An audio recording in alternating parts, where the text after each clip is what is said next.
In life, sometimes we realize that going old school definitely serves the purpose.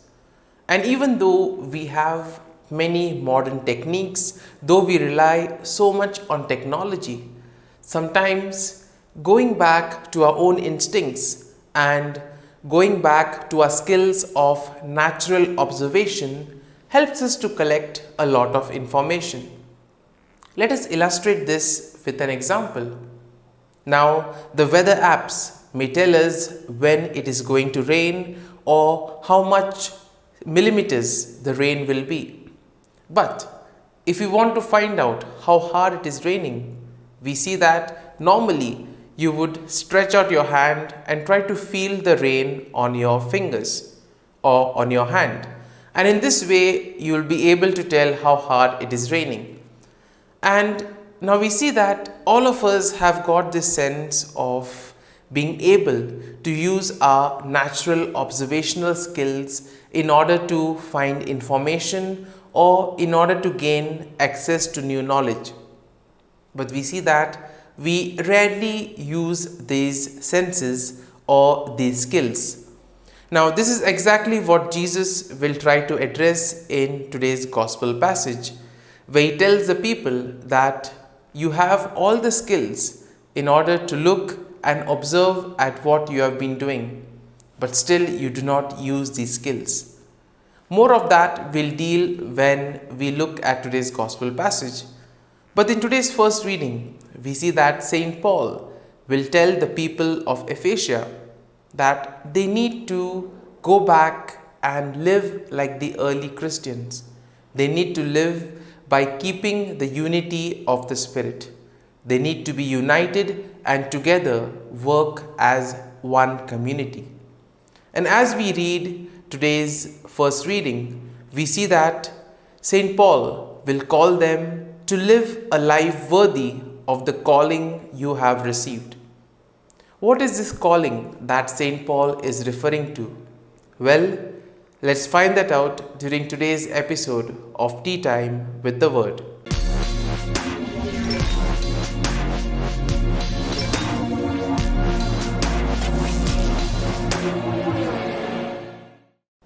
But before we can begin our reflection, let us take a look at the readings for Friday in the 29th week in Ordinary Time.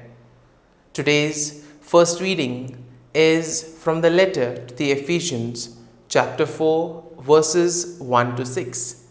And the Gospel is from the Gospel of Luke, chapter 12, verses 54 to 59. Now we see that today's readings, especially the first reading, will invite us to live the authentic Christian life. And what do we mean by authentic Christian life? First and foremost, we realize that an authentic Christian life is that is lived according to the values of the gospel. In other words, lived according to the teachings of Jesus. During his ministry, Jesus taught us many things, and therefore we need to live by following and practicing these gospel values in our day-to-day lives. Knowing the gospel values itself is not enough.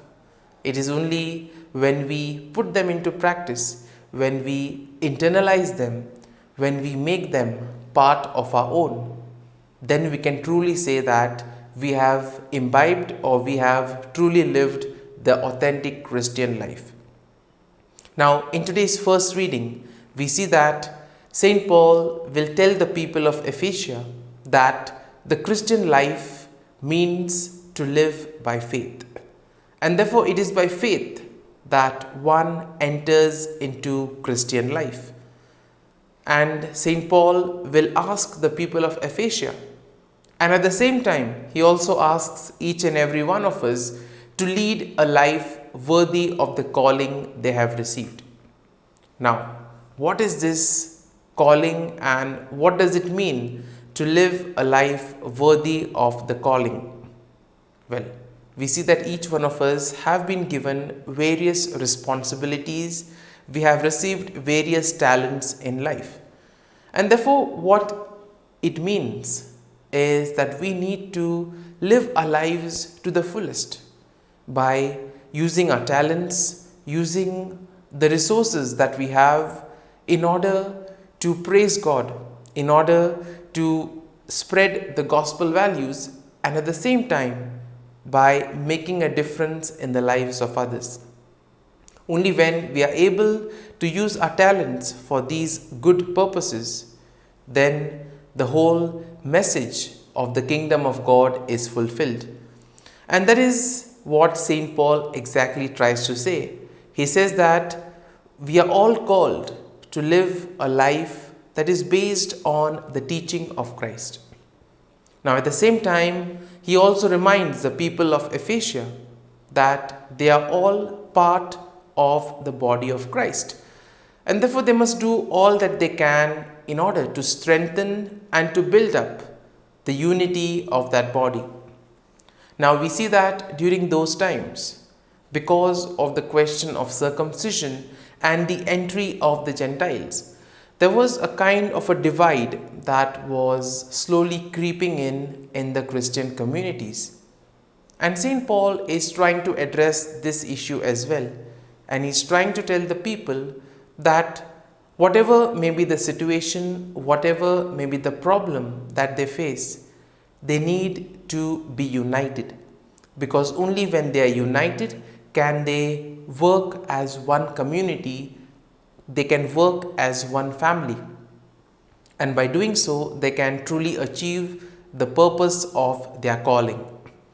And how can this be done?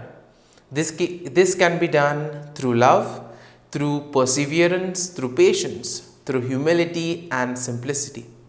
In other words, these can be achieved by following the teachings of Christ, because throughout his ministry, Jesus emphasized on these virtues such as humility, simplicity, patience, love and forgiveness. If we can accept one another, if we can forgive the mistakes of one another, then we can truly live as a united family. Moving our attention to today's gospel passage, we see that Jesus will highlight the natural observational skills of the people. At the beginning of the gospel passage, he gives them two examples. He says that by looking at the clouds, you know whether it is going to rain or no. Or just by observing the direction of the wind, you can tell whether it is going to be hot or cold. Similarly, he says, if you know to observe all these things well, you should also observe things that are happening within you. Yes, the very aspect of introspection which Jesus emphasizes on a number of occasions. And therefore, Jesus will tell us that we need to use this skill of observation and apply it to ourselves. All of us have got this skill, but only we do not know how and when to apply it. And therefore, we see that Jesus will rebuke the people because they can read the signs of the weather, but they cannot read the signs of the times and realize that he is the Messiah. Now, we see that the people had a different expectation of a Messiah. For them, the Messiah would be one who would have a dramatic way of doing things, one who would bring them freedom, one who would start a revolution. They never expected a Messiah would be one who would be simple, humble, and moving about just like any other person. And that is why we see that they were not able to go beyond their vision or beyond their thought process. Now, we see that in today's world, we do tend to have certain expectations, certain prejudices. And what do these things do? They prevent us from having a true sense of what the reality exactly is. When we have expectations, we want things to happen according to a particular set of ideas. We want it to happen only in that way. If it does not happen, we tend to get disappointed. And same thing happens with prejudices. When we have a certain prejudice about one person, no matter what good he may do, we still may not value that person. And therefore, Jesus calls us to introspect and look at ourselves. Are we carrying these expectations? Are we carrying these prejudices? Because these will only affect us and will prevent us from experiencing reality as it is. Now, today's world we see is equipped with all kinds of modern technology, and with modern sciences we can study and predict weather patterns and the forecast. In a way, we see that this has become common knowledge, but at the same time we fail to accept and are unable to interpret the things that are much more important, that lie right before our eyes. In other words, we see that in the scripture, Jesus heals the sick and raises the dead right before the eyes of the people. Yet they fail to accept Jesus as the Messiah. And why does this happen? This happens because, in a way, they are spiritually blind and deaf to what is happening around them. We too can become spiritually blinded. We too can become spiritually deaf. How is it? It is because of our ego, it is because of our thought process. When we have certain things in mind, we don't tend to look at the other things. And this can prevent us, as we have said earlier, from experiencing reality as it is. Same thing Jesus will also tell us, that if there is a possibility to establish peace, we must make sure that we do our part to do so. Otherwise, the consequences can be much higher. And as we reflect on today's readings, let us pray for this grace, that first and foremost we may work towards building unity in our communities, in the areas where we live. And secondly, that we may use our observational skills to look at our inner lives, to see where things are going wrong. And accordingly, we may be able to remove the expectations and prejudices that we have and live life according to the gospel values, looking at reality as it is, and thus helping Jesus in the work of building the kingdom of God. Amen.